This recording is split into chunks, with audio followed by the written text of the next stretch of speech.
Hi General Math students, in this video I'm going to show you how to graph cost and revenue equations using the online graphing tool Desmos. It's at desmos.com, as you can see in the web address there. It's very easy to find, so go ahead and tee that up. Now just while you're doing that, just want to show you this here. I'm going to graph these functions. I've just pretty much made these up. So we've got cost and revenue functions here. I suppose the cost function has a variable cost of $50. So each item, if we're considering X is equal to the number of items, it costs $50 to make each of these items, whatever they happen to be.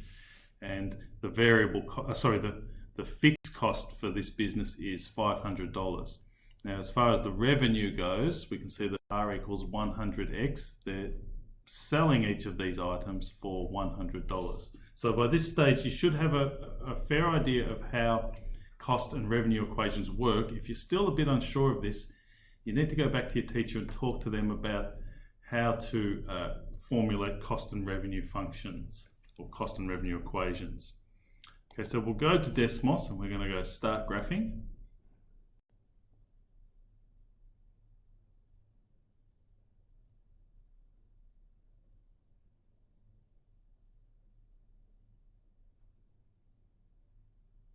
Okay, so I'm going to enter the equations in over here. I can start typing immediately as soon as it comes up.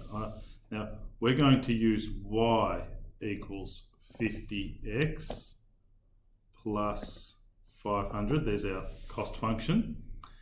Okay, now, so we don't put the letter C for cost or anything like that. All right, I'm going to push enter, and I'm going to now enter in the revenue function. So I'm using y again. Y equals 100x.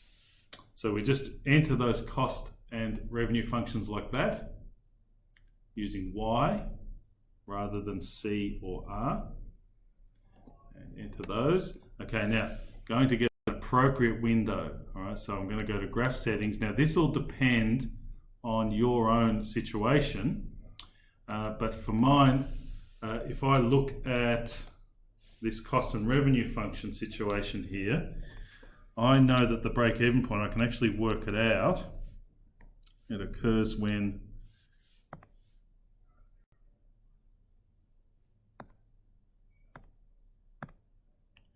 just bear with me here. It occurs when 50x plus 500 equals 100x. So that means if we bring the 50x over the other side, we get 500 equals 100 take 100x take 50x. So 500 equals 50x. That means x equals 500 on 50, which is 10 items. So we break even at 10 items. Right, so that, oops, wrong one. Given that, I'm going to go from x is 0, so see here I'm going to change that 0 up to, now 10 would be the break-even point, so I'll go a bit past that, I'll go to like 15, all right? Now, for the y value, okay, 10 items. That means that when we break even, revenue is equal to, sorry guys, my computer's just a bit laggy here. 100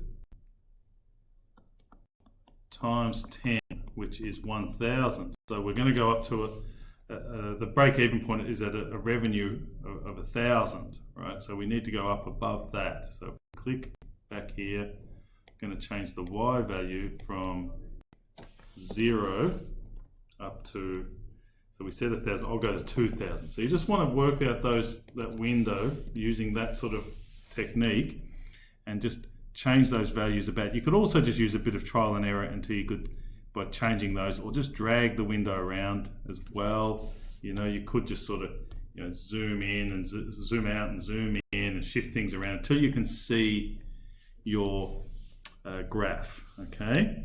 So now, to find the break-even point, I just go nearby and click on one of the lines, and it works it out for me that at 10 items, we've got revenue and costs of $1,000. So there's our break-even point.